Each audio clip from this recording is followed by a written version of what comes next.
So the Club of Rome and the LearningPlanet Alliance came together in 2001 to form what has become the Ubuntu Learning Circle. Since our inception in October 2021, we have continued refining and shaping the circle through the ongoing discussions with our members, both in our regular sessions and one-on-one. Each small shift in the circle allows us to sharpen our focus and better serve our communities. These shifts respond to our guiding question: how can we ensure that this circle adds value to where it's needed? The circle's aim is to amplify the voices and innovations from African youth with a focus on education and learning narratives across the continent. The circle's work is guided by the Africa Kili Declaration, which emphasizes African solutions to African problems and the importance of indigenous wisdom and knowledge systems. In response to member feedback, the circle is dedicated to improving education access for African youth and promoting Ubuntu-centered ways of learning. Ubuntu, meaning I am because we are, reflects the belief in interconnectedness and the power of collective action. To achieve this goal, the circle aims to challenge colonial and outdated conceptions of learning and education. It seeks to empower indigenous and intergenerational knowledge sharing and create a cross-generational community of change makers across Africa. Liberating learning narratives is a core focus of the circle. It aims to promote indigenous knowledge sharing, new learning models, and reshape mental frameworks that limit African-driven education. The circle highlights innovating learning systems, including Fundamate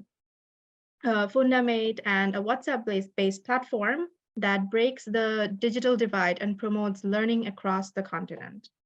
The circle provides a platform for members to learn from and showcase inspiring learning systems that challenge outdated educational frameworks in Africa.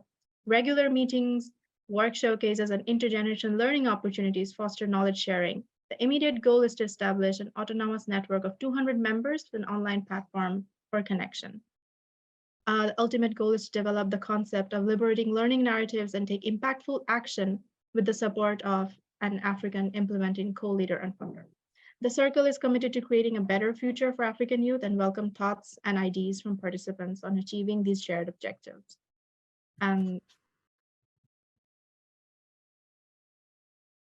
This is exactly what we will be doing today. Sorry, Barbara, sorry for your loss. You're very free to leave whenever you would like. We're very glad that you made the time to come to the meeting today, as it is.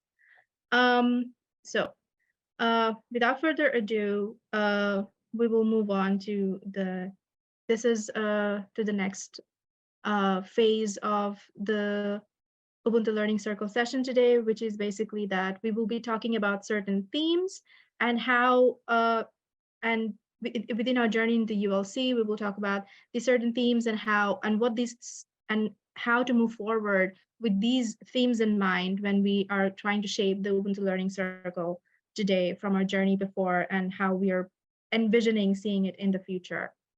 As Nolita will share the screen, we will then open the floor to what exactly these themes evoke in the members. How do you feel about these themes? And we will also be sharing the link to this presentation later when we have all the information here that is being shared by the circle today.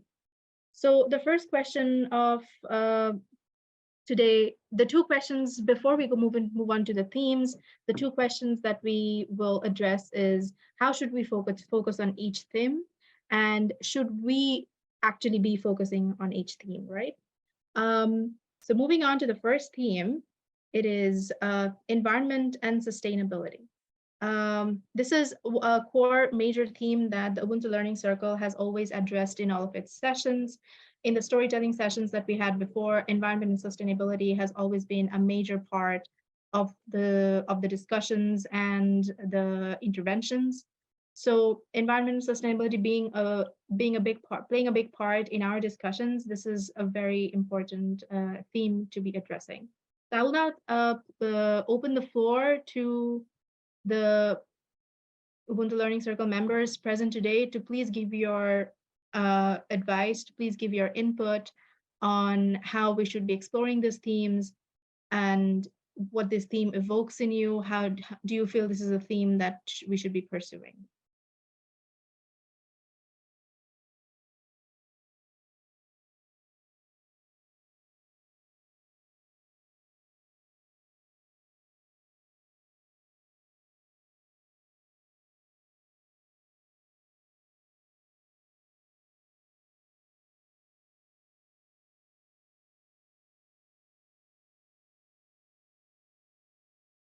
I think I'll just jump in to break the ice a little bit.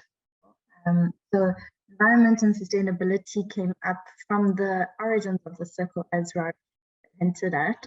So we were initially the Circle for Learning and Sustainability. And so this is kind of a root thing, a root of our group and how we originated, and also a lot of the people that work within this group and that come to meetings work in the space of environmental conservation or climate change activism, as we saw during our Earth Day episode. So this is clearly an important theme for a lot of people in terms of advocating for climate change, mitigation, and in terms of educating people about sustainable practices.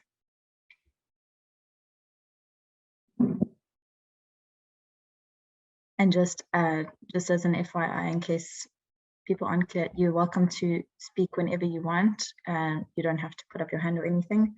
And Nolita is very kindly taking notes of everyone so we can collate everything together and we can make sure that we understand where we all stand as a group in terms of these different themes. And just to also reiterate that these are themes that came up from our development, as Raad was saying. So these are not things that we've decided, but it's things that have really come from the group. So please feel free to add your thoughts on what these mean to you. Thank you, Katherine. Is there anybody else who would like to please give us your input on environment sustainability, what it makes you feel, how we should approach it? Good morning, everyone. Morning. Okay, I was just checking if everyone can hear me. My name is Bongi Samakutu. I think I've joined once before because I've always been busy, so I don't necessarily have the time to join, but I'm so glad that today I can make it to the meeting. Let me just give a short intro before I go into what I think about the theme. I am working for the LEAP Institute, and I am working under the lever of the LEAP Learning and Living Labs. So, and I have a background in conservation.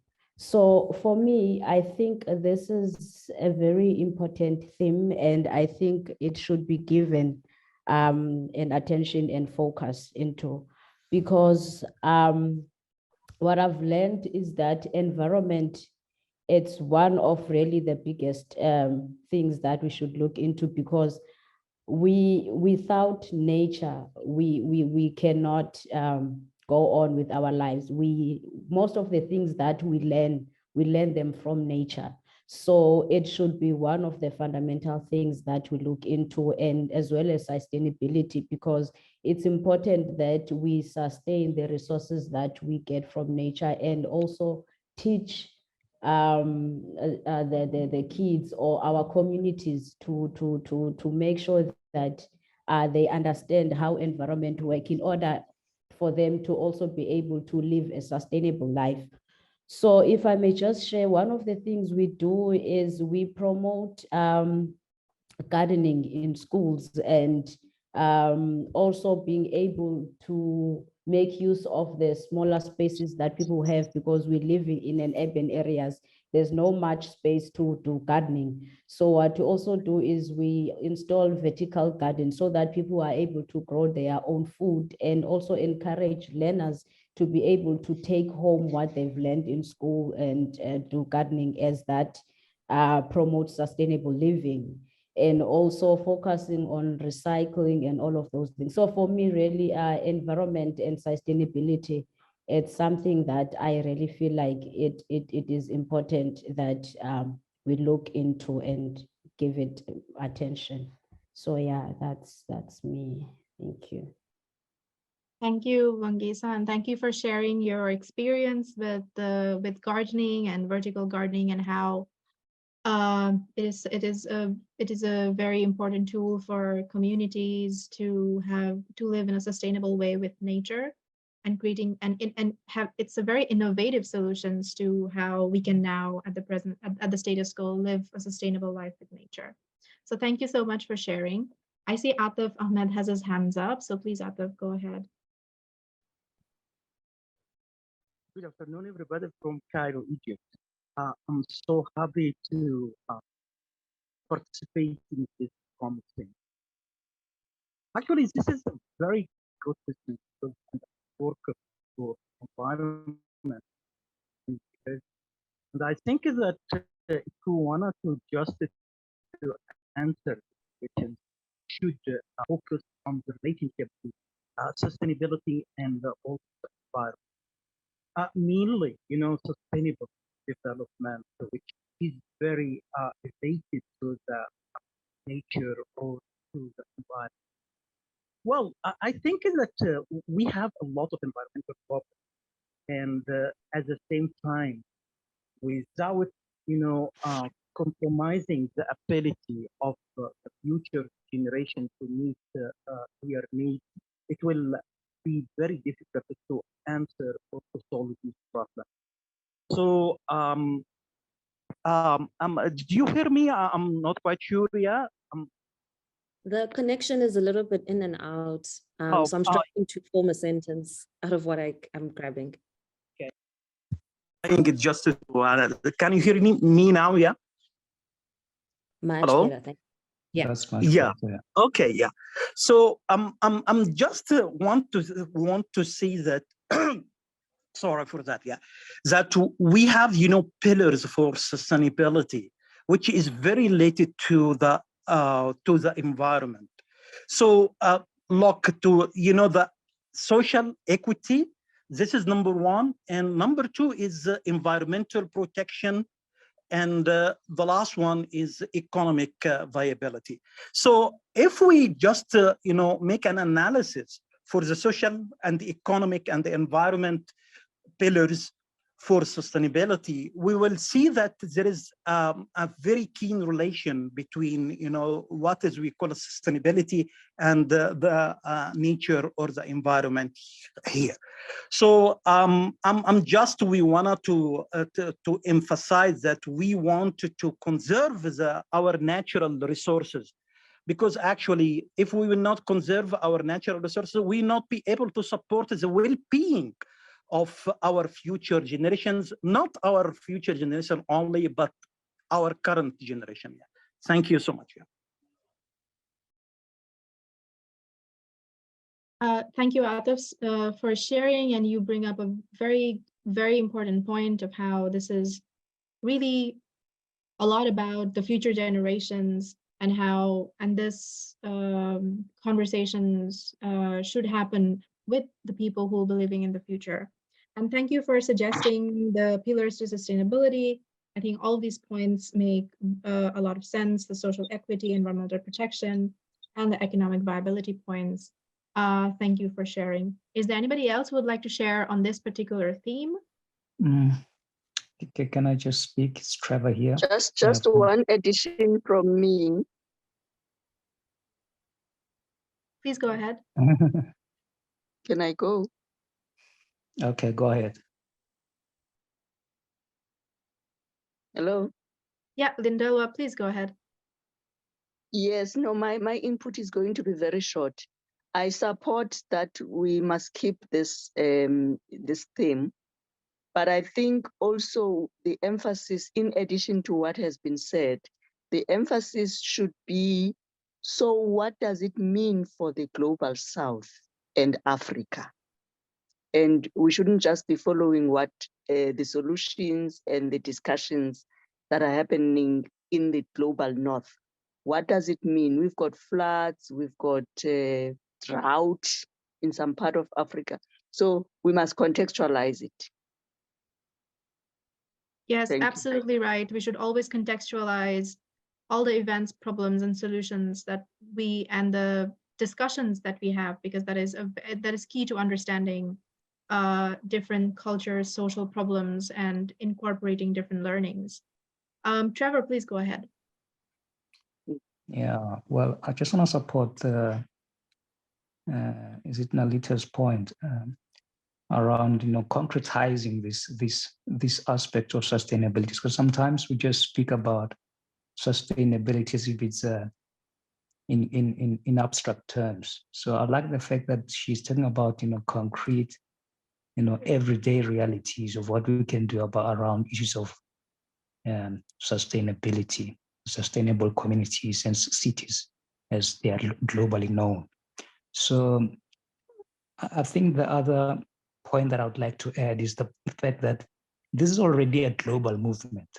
So we need to think of it as not something that is isolated. For instance, we've got the Global Public Space Program by the UN Habitat, which is an important aspect of how issues like waste management impact on public spaces, or those relationships between spaces in the urban space, and how everyday uses of waste are impacting those kind of spaces. So we need to make sure that issues of how we can make sure that there's equitable, green, and safe public spaces are ensured through everyday practices. And those kind of things will actually make us more relevant to people, because now we're talking about issues of educating the public. We can't be educating the public about things that are abstract. We need to make them real and concrete. Yeah, that's my point. Thank you. Thank you so much, Trevor, for your input.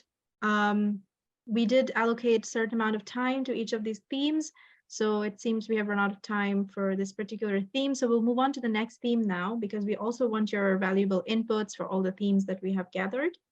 Nolita, if you could change the slide to the next theme, that would be lifelong learning and education.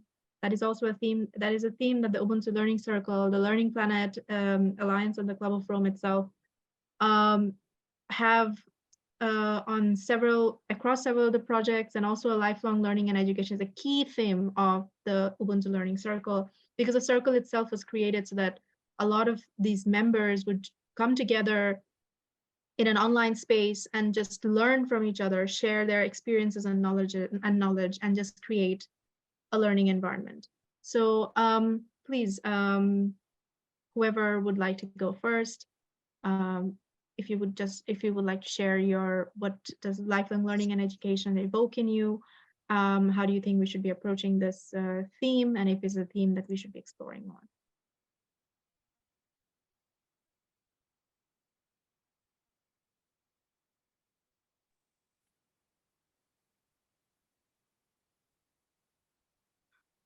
I have something to say. What's fascinating to me is that there is a Global Academy for Ubuntu. It's actually based in Portugal, but has partnerships with people in South Africa. And I think this group should be aware of this Global Academy of Ubuntu and the work of Rui Marquez. I'll put his name in the chat. They have actually taken Ubuntu to 100 countries in the world. I've looked at their material. It's excellent. They've recently signed agreements with the Department of Basic Education in South Africa and Zimbabwe. And I think that it's to their credit that they've been able to get into departments of education. They even were invited by NASA in Houston. So it's just a resource that I'd like to mention to you. I can certainly send you some of their material if there's interest in it. But I think that education early on is important, both in Africa and in other countries. from my reading about Ubuntu, and I've been writing about Ubuntu for more than 20 years, the world is ripe and ready for the Ubuntu philosophy. And so I think that there needs to be an awareness of what other people are already doing things successfully, where the gaps are and where we might contribute to other spaces. I'd be interested to know how many universities are teaching Ubuntu, just for one. But I think I'll leave it there. Just wanted to offer that, and I'll certainly send on links. Thank you so much, Barbara, for sharing that. I think these resources are very important for all of us to be learning something from. So please feel free to share the details. On the notes that Katherine has shared the link for, we also have the WhatsApp platform. If you have joined that, you can also feel free to share the notes, and any links that you find, we will cherish as resources on that platform as well. Was there anybody else who would like to make a comment on lifelong learning and education? Yes, I would like to contribute. I'm just sitting here and thinking, you know, lifelong learning and education, like in the sense of reimagining learning, you know, and trying to explore different ways of learning and different ways of you know, educating, and also looking at, you know, different forms of knowledge. I mean, indigenous knowledge, and you know, how people learn differently or see things, or how they see the world and how they process information. I'm also thinking of, you know, I've got a brother that's having autism, and obviously he sees things differently, he learns things differently, but then he's in a normal school, like a mainstream school. So obviously he is taught things the same way that the others are taught, and he's expected to perform in the same way that the others. He's measured using the same tools, and it's not working, obviously, because he thinks differently. He's got a different way of processing information.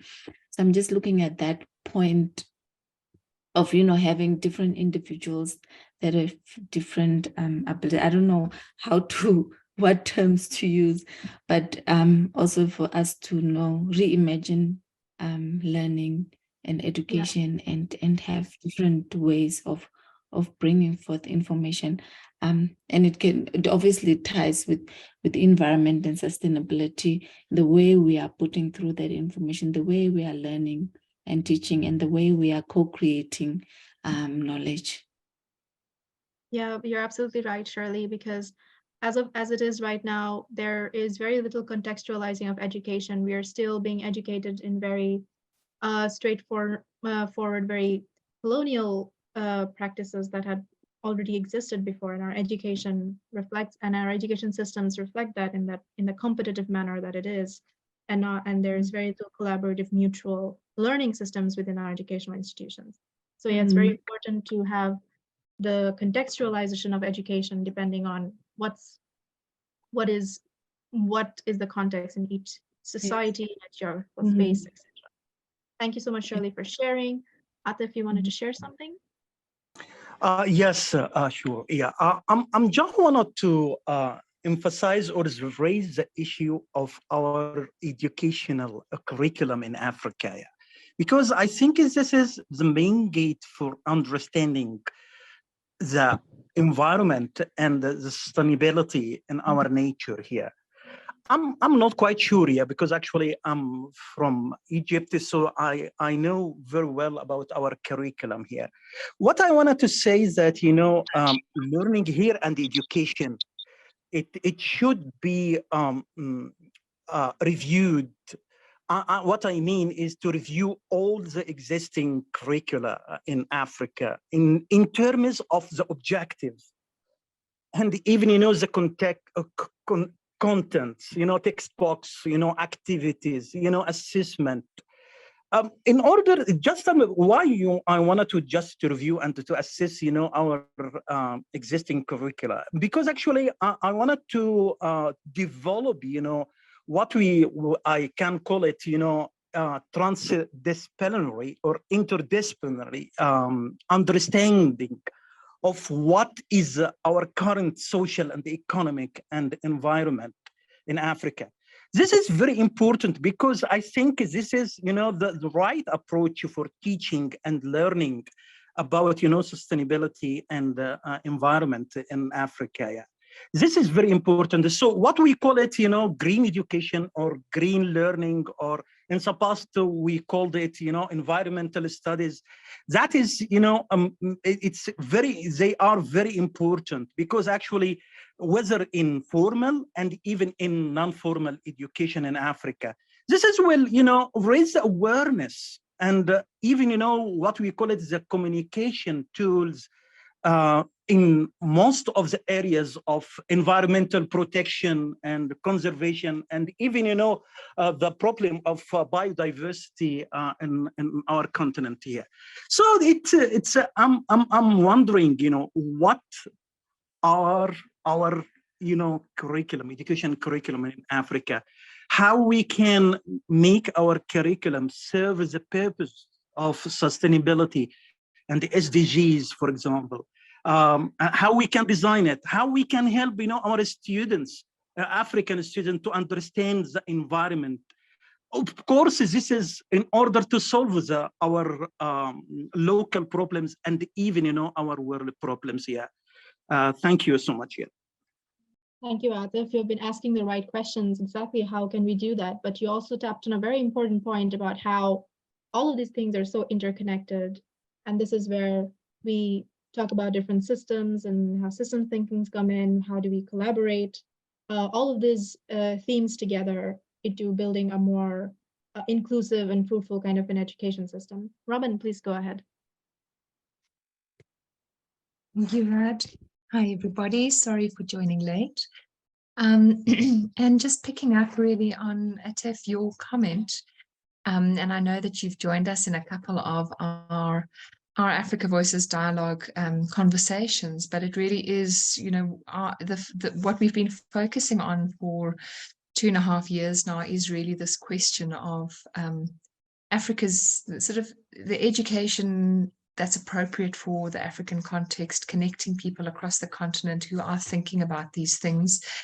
And, there really have been some remarkable exemplars of individuals, schools, education districts, and in fact, whole systems that are exploring this concept around Africanization of education. So rather than the decolonial conversation, looking at how do we really step into African heritage, our history, our ways of learning across the continent, including, interestingly, a really remarkable session that we held 2 or 3 months ago on climate and learning, looking at the issues around climate education, how education is needing to shift in response to the really dramatic climate impact that Africa is experiencing. And what we are excited about is we really sense that there is a movement towards understanding the role that Africa-led research, Africa-led initiatives can play in amplifying what is happening, what is necessary, not so much from a theoretical perspective as from a lived and practiced perspective, and some amazing exemplars of heritage-based curriculum that's starting to be utilized, amazing sort of sustainability curriculum that's being introduced.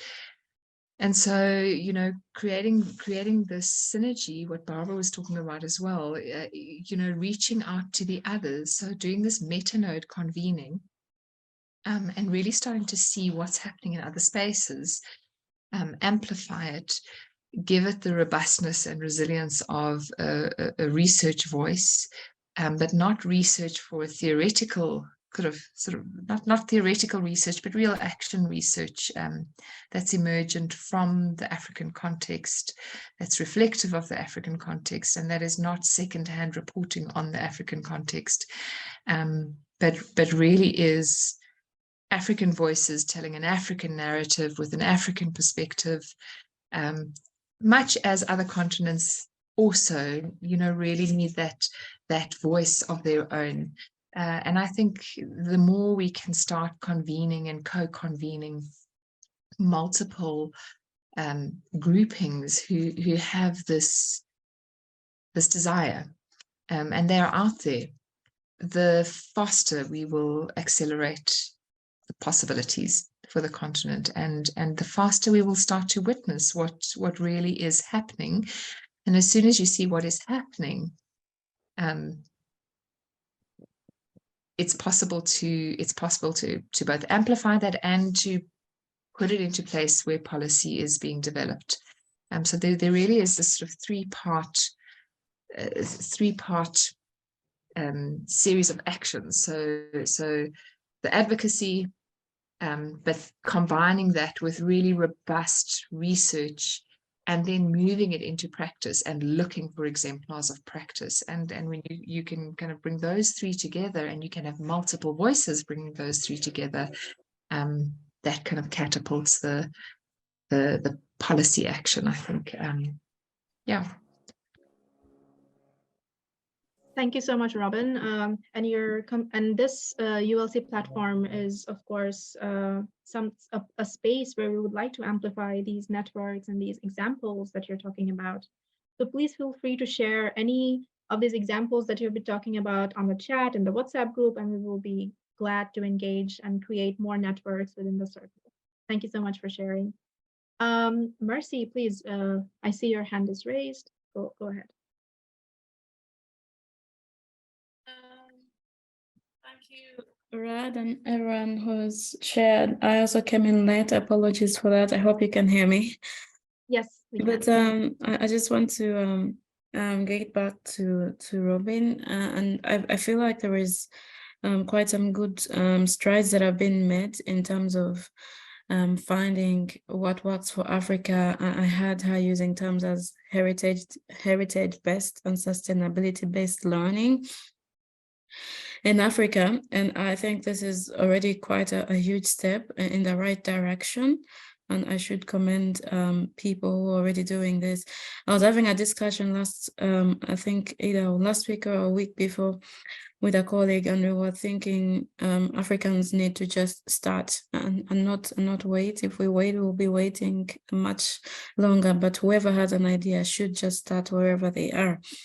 But going back to the discussion, maybe I'm not sure if this is happening, but if we have African, based learning and education and curricula, my question still comes is, what is the medium of instruction in terms of language?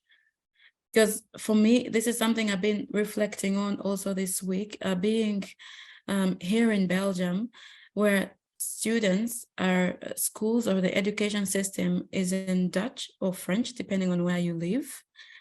And then you can, for example, learn English or Spanish or Italian, whatever, as a second language. But then your first language and the medium of instruction in schools is Dutch, which is, of course, the main or the only language spoken in Belgium. So it's certainly reflecting on if you're looking for African solutions and all these wonderful things that we are talking about here. I think for me, it still goes back to what is the medium of instruction. If we are still doing African research, beautiful, but still in a foreign language, in my opinion, we're still going around in circles, because a lot is lost. When you talk about language, that can be a whole topic that we can discuss right now. But I don't know if there are examples of places where schools and the education system and learning is going back to using a medium of instruction that is really understood by the people in these places, in these locations, so as not to miss out anything, because there is a lot of wealth in a language. That's just my 2 cents that I want to put here today. The medium of instruction is something that we should not skip, and that we should also think about as we talk about and advocate for all these African-based learning and curriculum and things in that line. Thank you for sharing. Marcy, you put your finger on a very, very contested and important issue, which is language. What should be the primary medium of instruction in schools in Africa.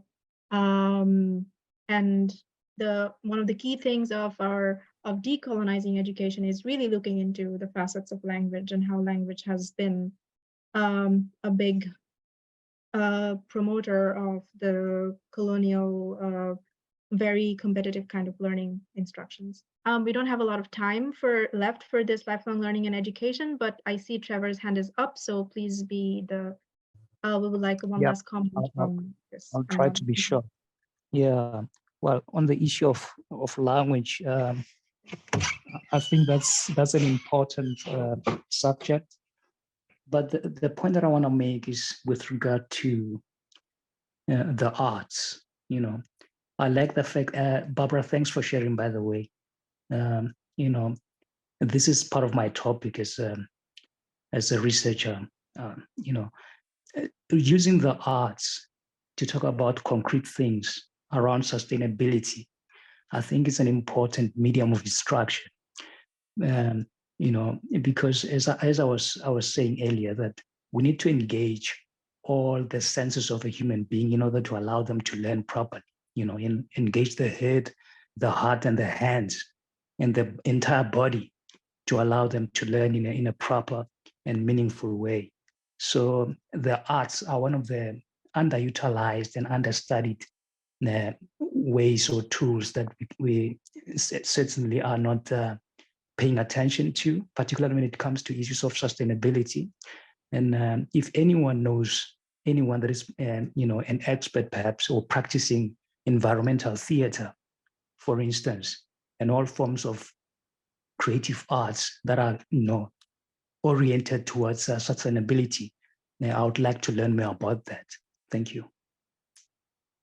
Thank you so much for sharing, Trevor. And art is, of course, can be a very innovative way of changing our ways of understanding what learning is, or how to approach learning and education. So thank you so much for sharing. We will move on to the next theme now, which is the 21st century competencies, basically digitization and tech, and how we can approach that. We should, of course, keep in mind that this entire space is a digital space. We are in Zoom right now.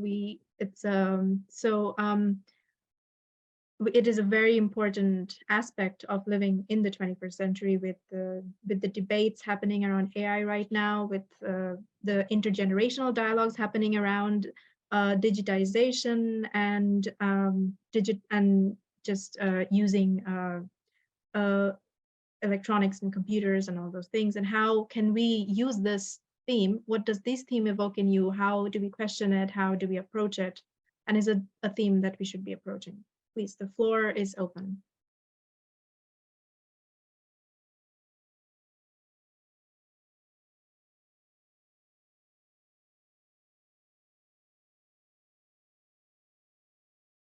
Maybe I can start, Raad. Please go ahead, Mercy. It also really is from a discussion, a conversation I had with a friend it was about indigenous knowledge. It comes from a recent story of a lady, of the children that, I don't know, the crash that happened in Colombia, and the children survived because they were able to identify which fruits are edible and things like that. And we were talking about indigenous knowledge, and then we realized, okay, people who have this knowledge are now very few. We like to call them knowledge keepers with my team. What we do, we need this information somehow to survive, and so they don't take it to the grave with them.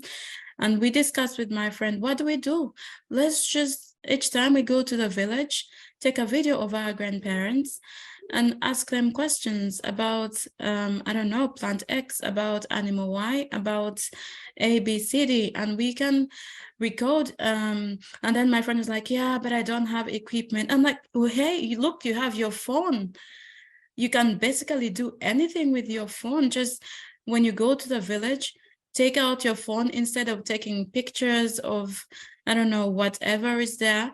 Go to your village medicine man and have him on video using your phone. It's as simple as that.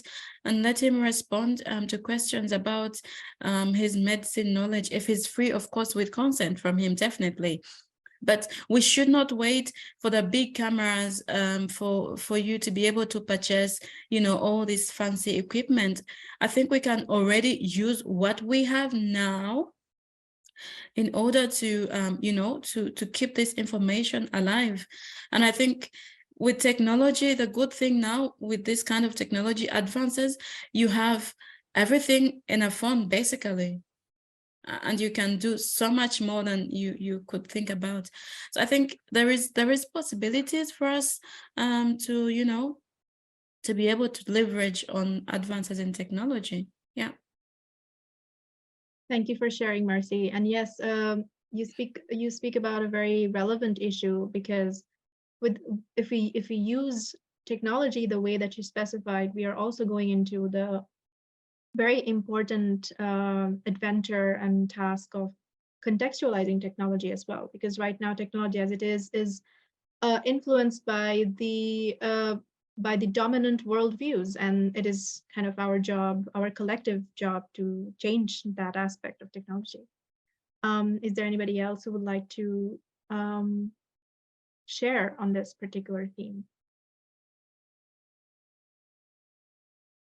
I think I'll jump in quickly while there's a lull, gives other people a chance to gather their thoughts. But just to pick up on this, Mercy, I think it's so valuable what you're saying, that we don't need to rely, and I think this is also tapping into another dynamic, perhaps a remnant of colonial dynamics, of feeling like we need external validation to push forward African knowledge and validation of our own knowledge processes. And that's just not true. As you say, we don't need to wait for anyone else to validate what's going on in our own context. And I know that, as you say, we're so powerful with these devices that we use every day, our laptops, our phones, whatever we have, and that there's nothing stopping us from capturing that and sharing that. And that touches on something that we might expand on a bit later in the instruments section of our discussion, talking about how do we implement these tools as a circle, how do we bring them into being, and how do we act on them. And I really do think this is core to what we are trying to do as a circle as well, is shift from a discussion-based center for these teams to more of an action-based center, and that we can galvanize each other's actions in these different teams. But more on that later. Thank you, Katherine. Those are very valuable inputs. Is there anybody else who would like to share? I see Robin has posted some examples of schools in South Africa. Would you like to share that, Robin, with everybody? It was just such a beautiful project.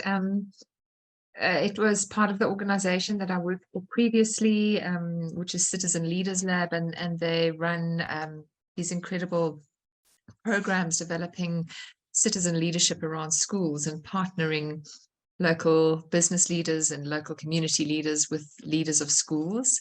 And one of the projects that came out of this particular circle in Mpumalanga, they had a journalist who was a partner to the principal, and he did a number of things. Well, the school did a number of things, but actually the history teacher in the school, the journalist had invited the learners to create a schools page in their local kind of, you know, community rag or the community newspaper.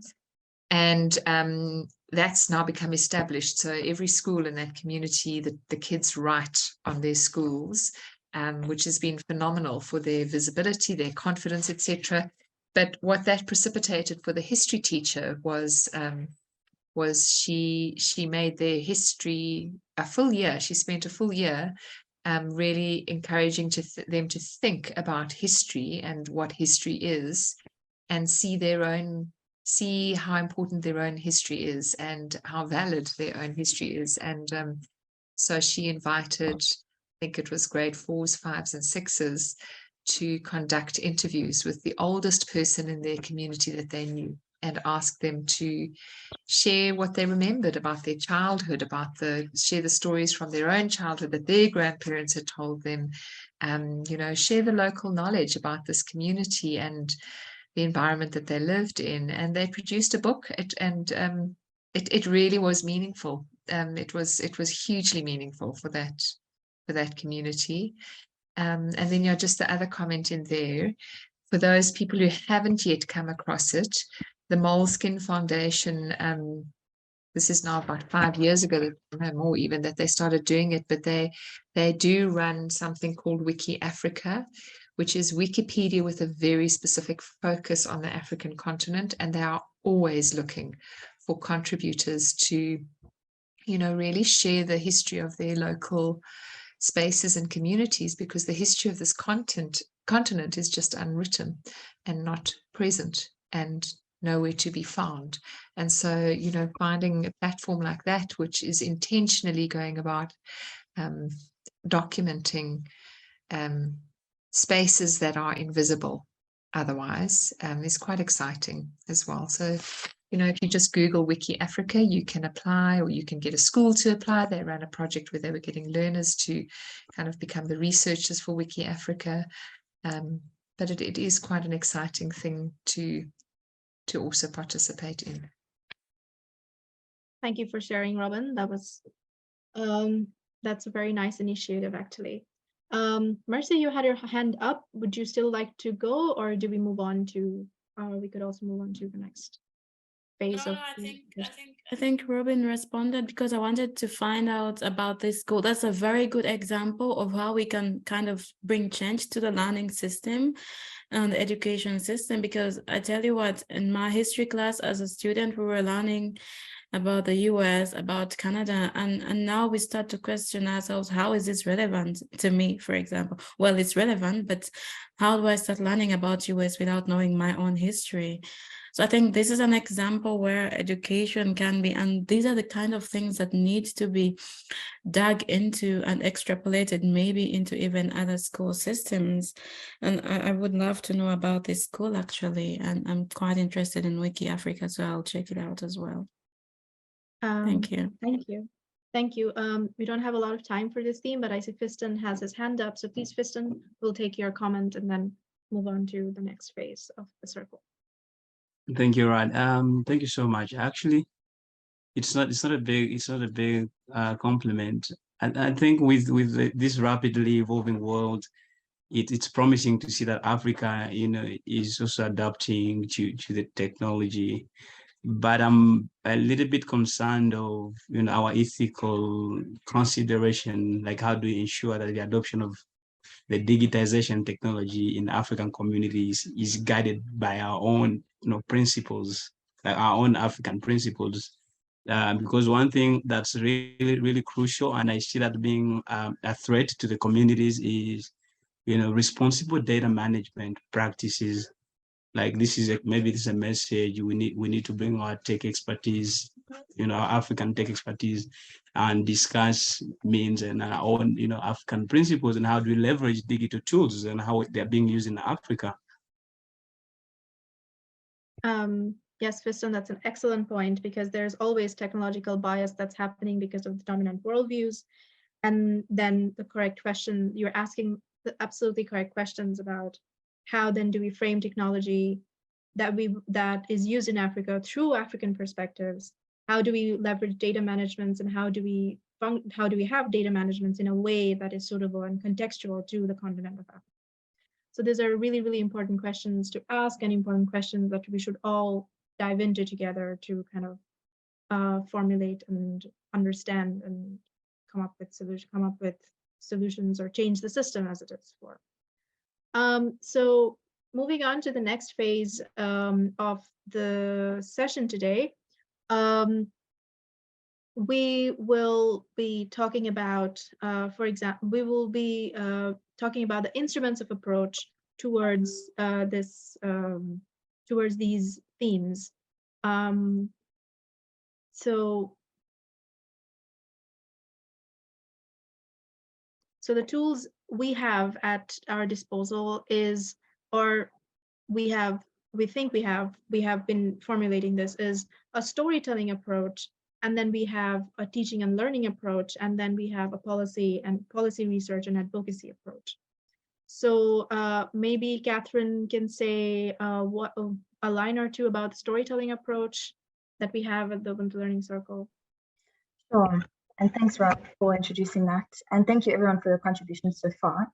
So this picks up on a thread that I started sewing earlier when Mercy raised her point about, I think it was Mercy, about capturing local and ancestral knowledge with the tools that you have at your disposal, like a phone.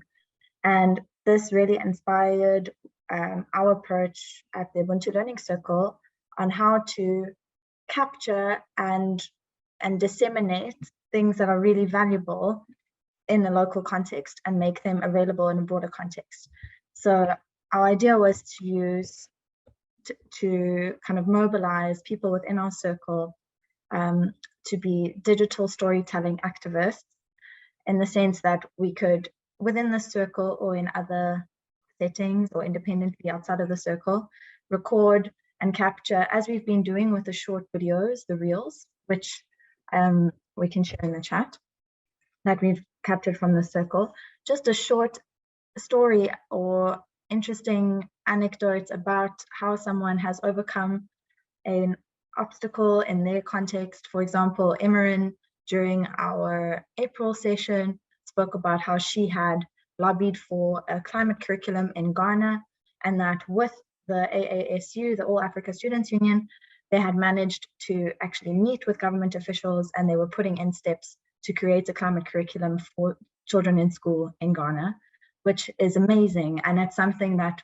a lot of people wouldn't necessarily know about unless we could capture that and share it. So through that session, I managed to cut just that section of her telling that story into 2 parts. And then we shared it on our YouTube account. And we've gotten a lot of comments, a lot of views on that. And that's still quite kind of on a small scale. And one idea was to use that, exactly as we were saying earlier, use your phone, use whatever tools we have at our disposal, and to just capture these amazing stories and provide a platform for more people to hear and be inspired by those stories, and in that way be a part of the change that we want to see in the world. And we did the same thing with Fiston, who's here today, and just sharing his story about how storytelling, he does it in a more place-based way, and perhaps he can talk about that a little bit more. But he was talking about using storytelling as a way to heal in refugee camps in Uganda, and how he managed to find that as a tool for education and for working through trauma and working through seeing positivity in a lot of negative circumstances. So that was really an interesting approach that we were thinking would be really great to scale up through the circle, through our members. Could be an interesting project for those of us who are more inclined towards action-based projects rather than the discussion-focused space that we've been creating over the last year or so. So this is just an idea for us to comment on, one interpretation of the way to use the storytelling tool, perhaps 2 if you include Fiston's on-the-ground storytelling techniques. So yeah, this is just a starting point. So I'd love to hear your thoughts on that.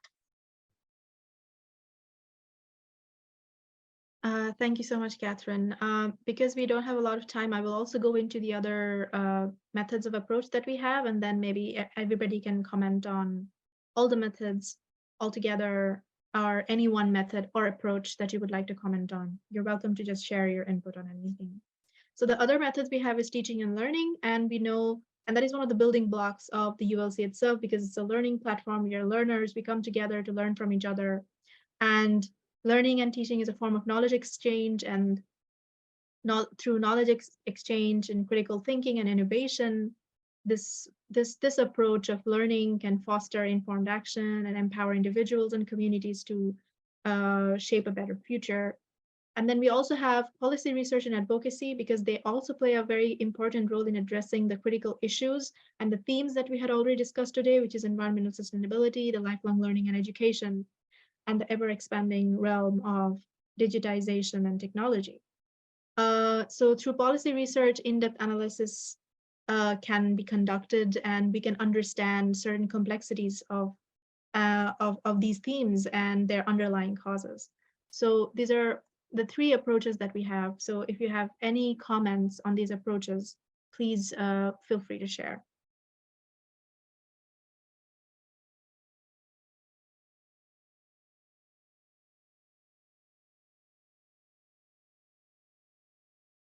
Maybe I can write it in the chat, the approaches that we have.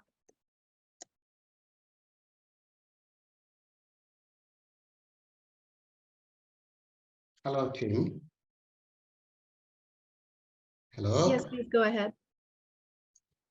Thank you. My name is John Malamba. I'm from CII in Kenya. I run a organization called the SIA Community Library. And I'm very much interested it's just only the fact that a matter of time I find that time is very, very short, and I came in very late. And I find that these are areas which are even at the center of my heart, especially area of education, lifelong learning, heritage for learning, digitization, the digital space, and digitization tech, because these are the areas that I've been trying to champion for.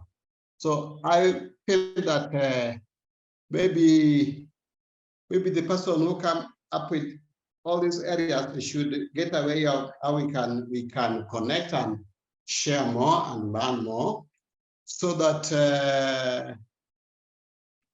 we can find a way of how we can work together and implement this, because with implementation will enable us to have the real kind of projects that we are talking of, the type of projects that others can also learn, and it becomes like a model, and we say, okay, now let's do this. We can use that as a model of the project and roll it all over the entire Africa, the entire part of Africa, and other parts of the world, which are still lagging behind within those areas in order to achieve the sustainable development goal in area of education. Education it covers a lot. It covers the technology, the lifelong learning, reading, as well as the digitization. Because I got so interested, because recently my organization, now the SIA Library, and another learning institution within my area, as well as engineering and technology university in Miami State University in USA. We managed to launch the high altitude balloon that went up the space, and it helped even the students to learn more about how the world localized the space, and even to learn how the higher you go, the cooler it becomes, with a lot of cameras that was taking the space of the world, how the world looks like. And then we get all the information are recorded, and we get to learn more about the digitization, more about the technology, and these areas that we need to embrace and find a way on how we can keep on doing it, implementing, so that others can also learn how these things work. Like, for example, right now, my team, they are planning and strategizing how we can now launch the rockets into the space. They call it Spark. Spark student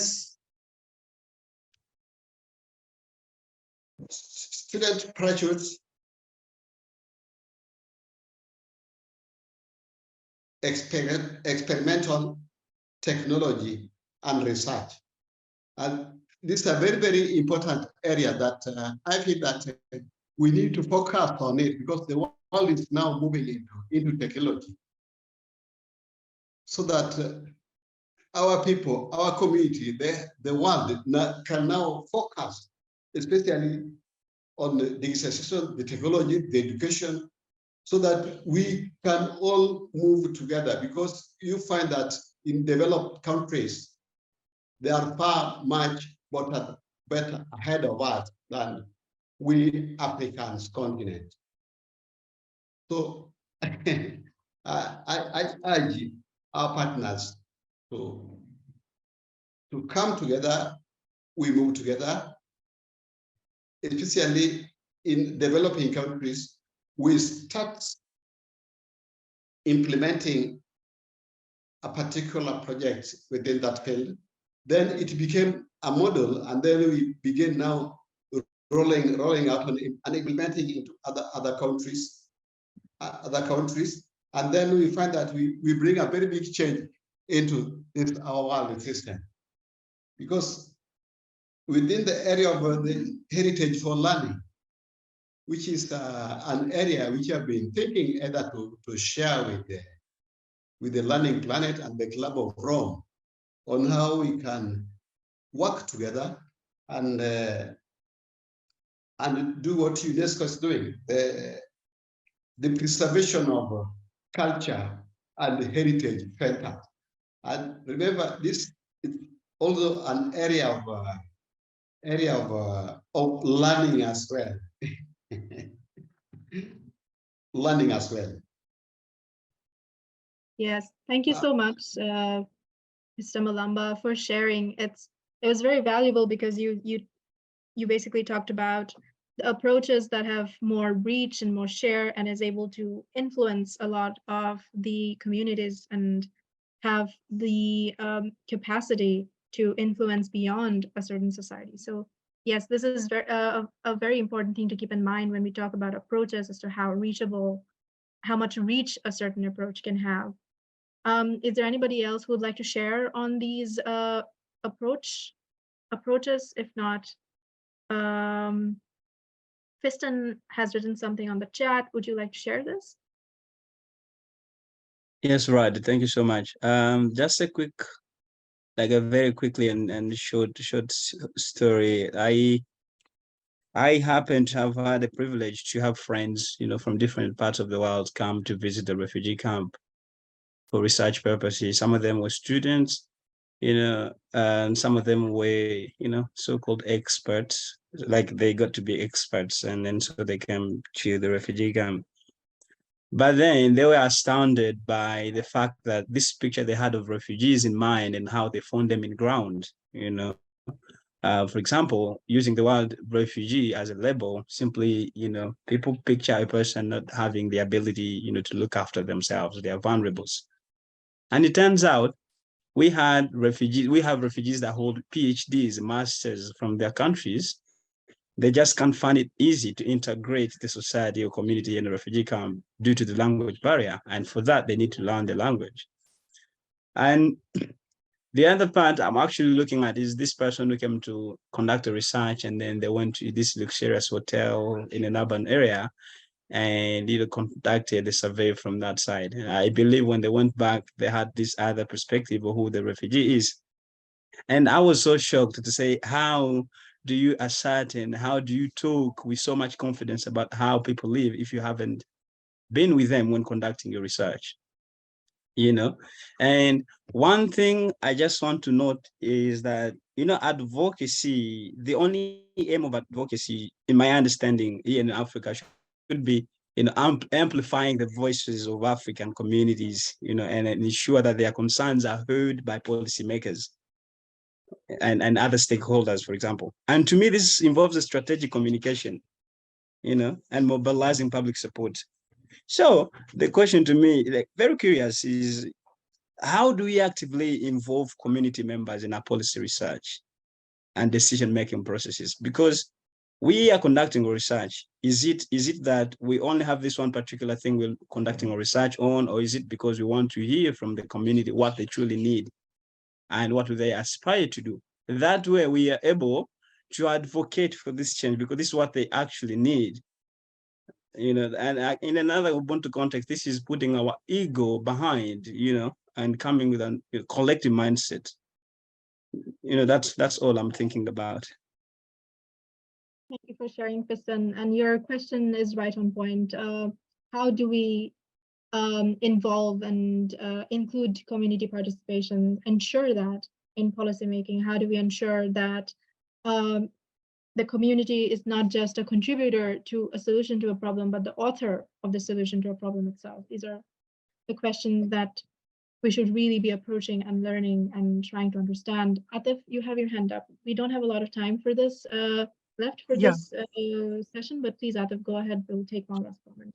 Yeah, it's just only a quick a comment about how we can just link storytelling and teaching and learning. I think that we have a lot of methods in teaching and learning. Yeah, and from my point of view, I think storytelling can be a very effective tool in teaching and learning. Yeah. I think it's very effective. I'm fascinated and obsessed by using digital storytelling in my teaching and learning. Yeah.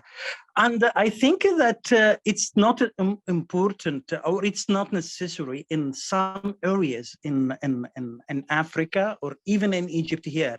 It's to use digital storytelling, but it's storytelling. How we can use, the storytelling to bring narratives to life.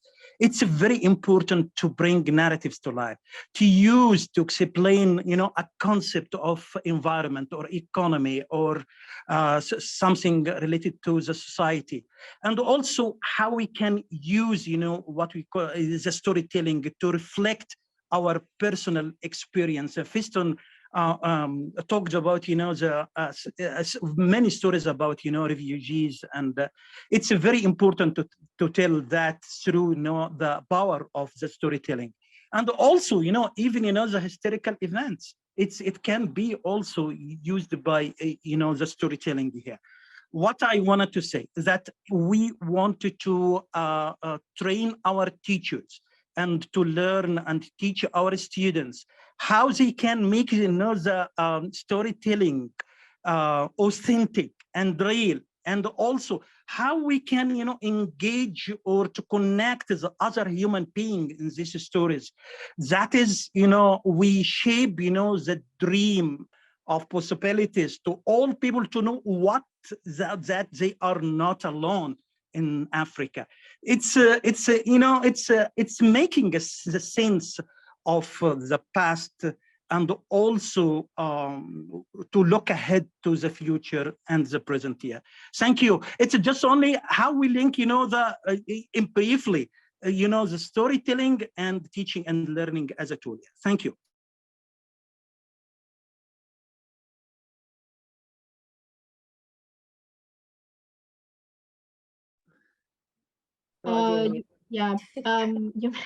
You make a very good point about how all these three approaches are very linkable, interconnected with each other, because through storytelling we can also influence policy and policy decisions and advocate and advocacy, and as you very much said in your intervention, teaching and learning can also be then influenced through storytelling. So we move on to the next phase of this session. And in this session, we will introduce to you how we are trying to structure the Ubuntu Learning Circle going forward, and which is basically, we'll be talking about the governance structure. And in this part, Nolita will take the floor and describe in full and explain in full what we have in store for you. Thank you, Raad. Yeah, today's 1.5 hours was very much about really taking the step forward from the conversations we've been having before. Like I remember explicitly Lindelo saying, I love these conversations, but you know, I'd like for them to grow further. There's a lot of things that can be done. There's a lot of impact that could be driven. Fiston, you were saying, yes, you like the concept of storytelling and policy and advocacy, but it takes a lot of strategic consideration to make sure that it is done in a way that properly considers the communities in which we want to work with, the communities in which we come from, to make sure that it's not about researching about the communities. It is not about using the communities as a point of leverage for advocacy and policy, etc., but it is really about driving impact at the end. So I'm bringing forth questions. I'm also bringing forth just a framing of all the things that have been available, all of the things that we have been doing as a circle, to propose a step forward in getting some of this more tangible stuff done. This circle is very much has been, for the past maybe more than a year at this point, been a place of very good conversations where we explore all the topics that we're talking about today. Hence why at the start, Raad was exploring all these different themes, because over time, when you have conversations monthly, you start noticing that, okay, every month this comes up. There's always a conversation on environment and sustainability. There's always a conversation on learning. There's always a conversation about digitalization and how to include more people into tech, but also, as Mercy said, how to leverage tech into bringing forth the priorities and the agendas that we have. I'm going to share my screen. I was taking notes of the tools and approach session. So what we have done, the current mode that we have had already is on the monthly 1.5 gathering that we have with speakers and a chosen theme. And then at the end of every session, surveys are sent by Katherine to kind of take on feedback and to really zero in on whether or not the conversations we're having are creating the space to really explore the topics that everyone wants to explore. As Katherine also mentioned on the tools part, is that there is also considerable amount of, I'll call it, infrastructure that has been going on in the interim, such as the website that is being developed and the videos that we take to then see, to pilot different ways on what it looks like to use the conversations and the energy that's happening in the circle, leverage it towards different modes of storytelling, different platforms, exploring what platforms would make sense, et cetera, et cetera. So in this conversation, I'm bringing in next steps and questions and a proposal.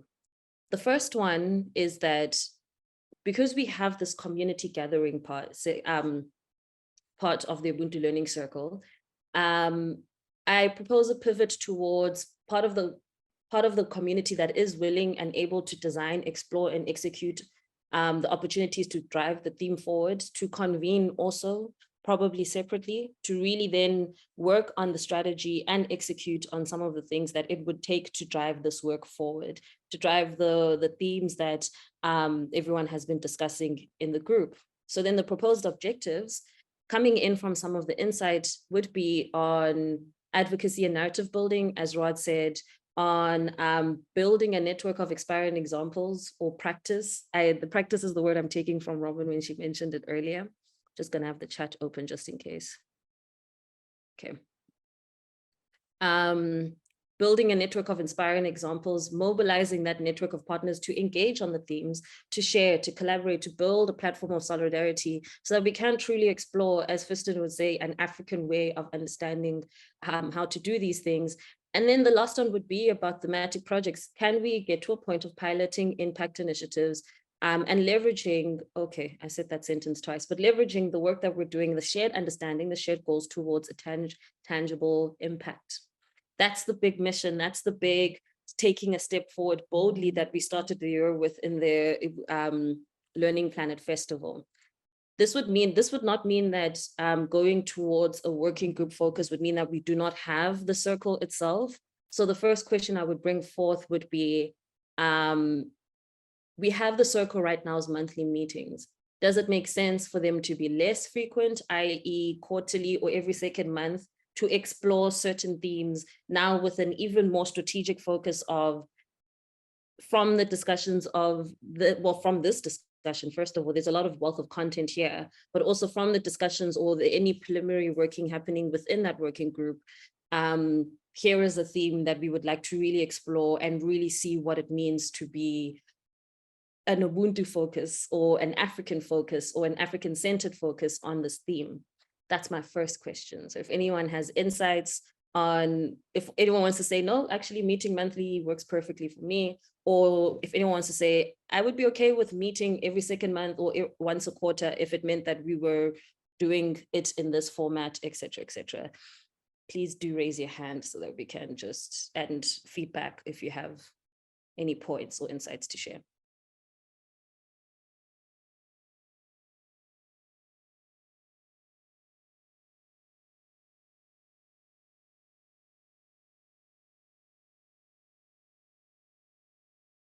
Let me just have the participant link to be sure. Okay, I'm not seeing any strong objection or agreeing to the frequency in which the Ubuntu Learning Circle meetings happen. So, Nolita, I think I would be fine with every 2 months. But the thing that I'm trying to figure out in my head, how then do we integrate the work of the working committees into the Ubuntu Circle? Maybe we must also talk about that. Yeah, okay. That's a very good point.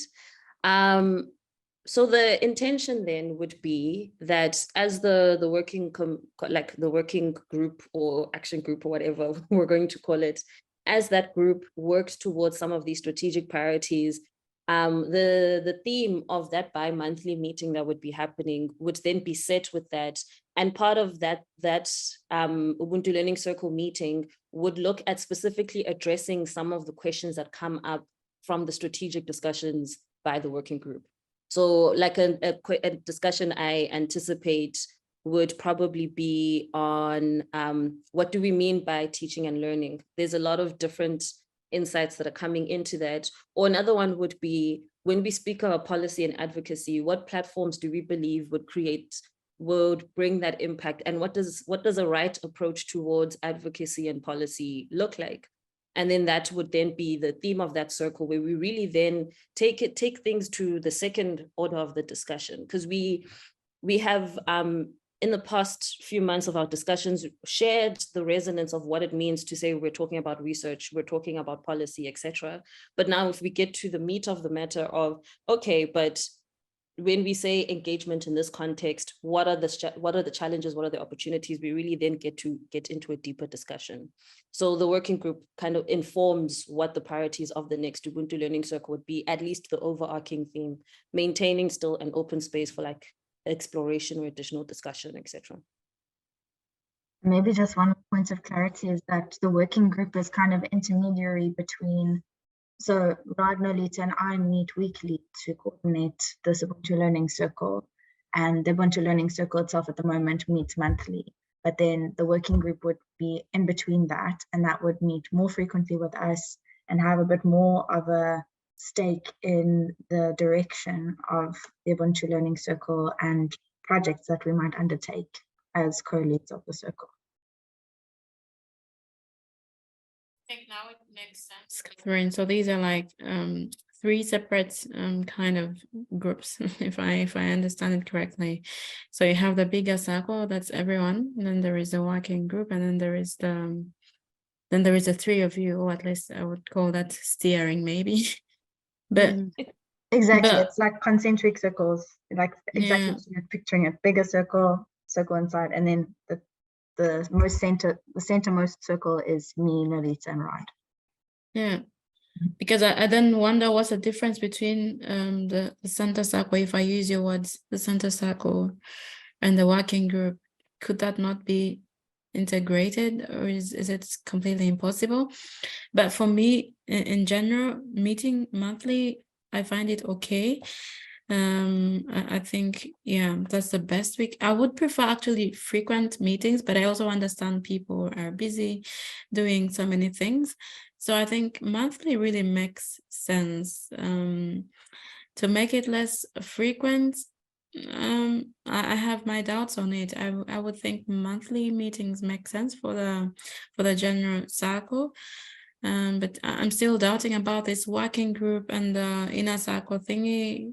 I would say you could maybe want to make the steering committee or this inner circle a bit bigger, but yeah, it's also with the circle itself, we're not so many people always frequently attending. So yeah, splitting it up again would, yeah, for me, unless we are going to widen the circle and have more people joining us, then we can think of a working group.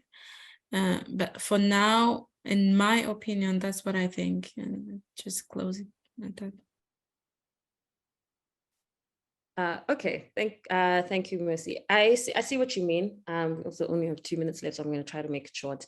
I see what you mean. There is an additional part of like the people come to the monthly meeting itself is about 20 people, but the circle in a whole is around, it's around 200 people who come in and out depending on what the theme is and the focus is, etc. So there is like varying degrees of I'll say engagement or straight on focus. And on your point on steering versus working group, etc., it would, at the end of the day, I think it's in function, it becomes one and the same.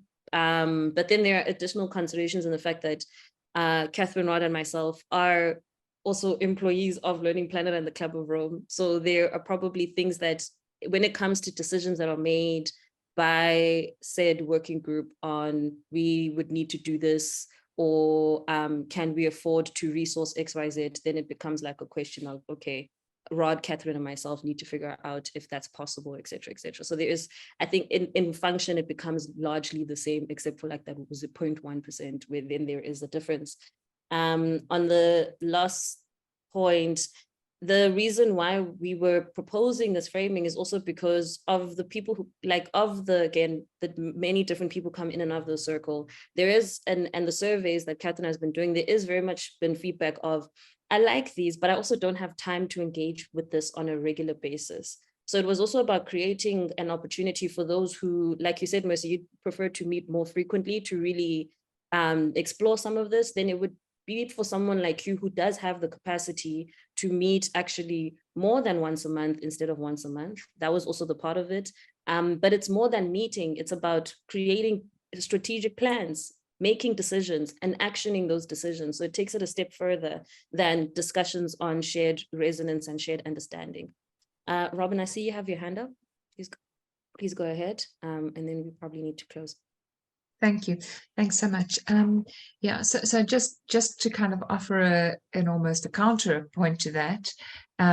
So I would sit in the space where I have a lot of other stuff as well that goes on, and it's always wonderful to come into these sessions, but it would be an amazing thing, you know, if there was something that already we were wanting to develop, like for instance the storytelling sort of, where this is already something, and actually having a working group where we can combine agendas from a few different organizations and create something that's you know, that really has shared value, and it is a combining of work streams rather than an addition of additional work streams. That becomes quite helpful as well. So I guess, you know, what I'm saying is I would be happy to kind of join a working group which is aligned with something that we are already wanting to do and helps us to action it faster and helps to kind of mobilize the additional resources and the additional capacity, and is genuinely done in a collaborative way, you know, a co-created way. And then I think the rhythm of keeping a circle which is not specifically focused on actions, is a reflective circle, is quite powerful. And yeah, for those who have capacity to join lots of things, you can join the lots of things, but for those who, you know, look forward to the reflective, but can't then do it as regularly if they are also doing a working group, I think it does make sense, you know, to make the reflective loops a little bit further apart and have specific actioning spaces. Hope that makes sense.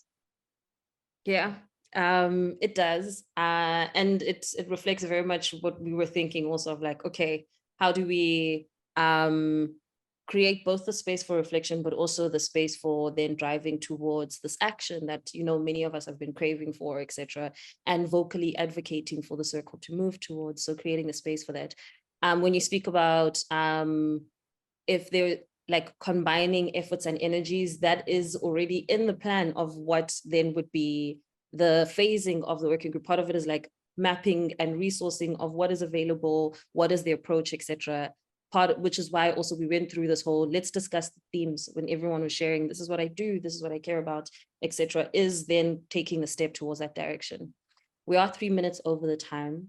The last point I was going to add on is when it comes to the working group, as we said in the last month and this one, if anyone does have an interest of, I'd like to engage in the work of making some of the, where's the slide?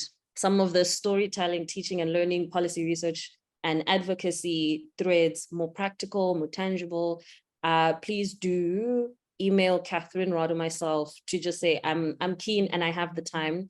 We did try to map how much time it would be. I think it was somewhere around like, no, I'm not going to guess.